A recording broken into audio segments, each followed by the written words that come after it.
దర్శిలో సంబంధించింది మేరావలి ఉన్నాడు. Okay okay.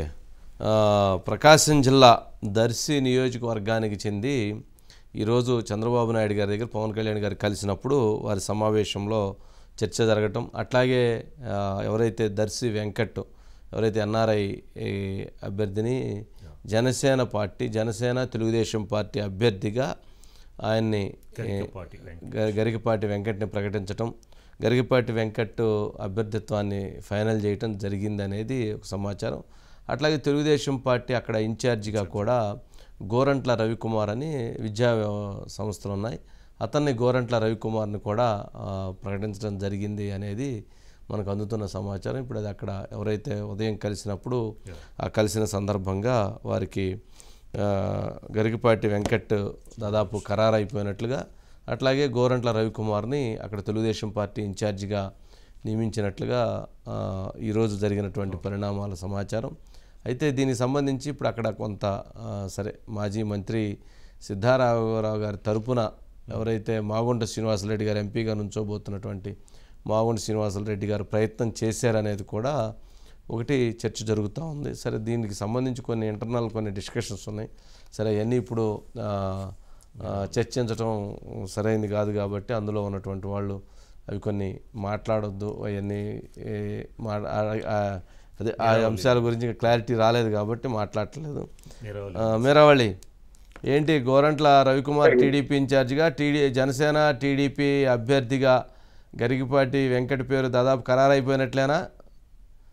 మరి శివప్రసాద్ వర్సెస్ బూచేపల్లి శివప్రసాద్ వర్సెస్ గరికపాటి వెంకట్, ఇక రాజకీయ యుద్ధం మొదలైందా? దర్శి అంటే 100 కోట్ల రూపాయల పంచాయతీ, అది 100 కోట్లు అయింది అక్కడ ఎలక్షన్, చెరువుకి 50 కోట్లు అయింది ఒక్కొక్కరికి.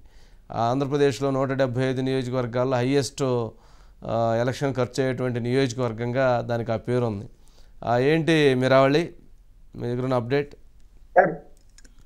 వాస్తవానికి ప్రకాశం జిల్లాలో ఎప్పుడైతే దర్శి నియోజకవర్గంలో ఇప్పటి వరకు ఒక కొంత ఉత్కంఠ అయితే నెలకొందని అయితే చెప్పుకోవచ్చు. ఎందుకంటే ప్రకాశం జిల్లాలో దర్శి నియోజకవర్గం అంటేనే స్పష్టంగా 100 కోట్లు వెచ్చించాల్సిన పరిస్థితి ఉందని అయితే చెప్పుకోవచ్చు.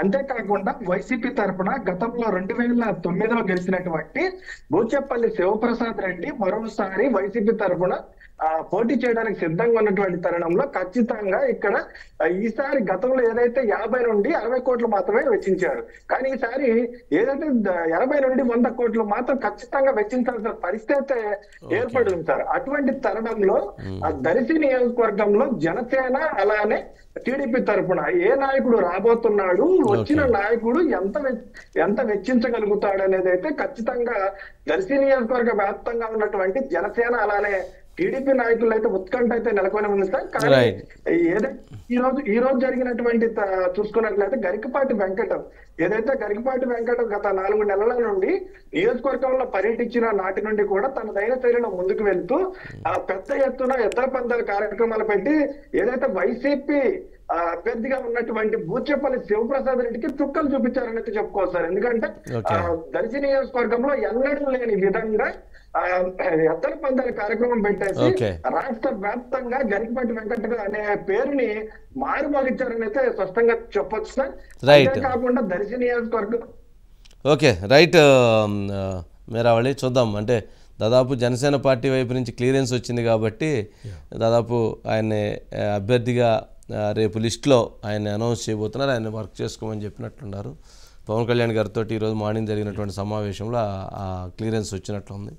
ఇక స్పీడ్ పెరిగిద్ది, మరి ఇక చూడాలి మరి ఇక ఏం జరిగిందని. యాక్చువల్గా రేపు లిస్టు ప్రకటించేటువంటి వాళ్ళు బీజేపీకి సంబంధించినటువంటి లిస్టు డిస్కషన్ కోసం పెండింగ్ పెట్టి దాన్ని 10వ తారీఖు వాయిదా వేశారు. లేకపోతే రేపు లిస్టులో ఇవన్నీ పేర్లన్నీ అయిపోయాయి.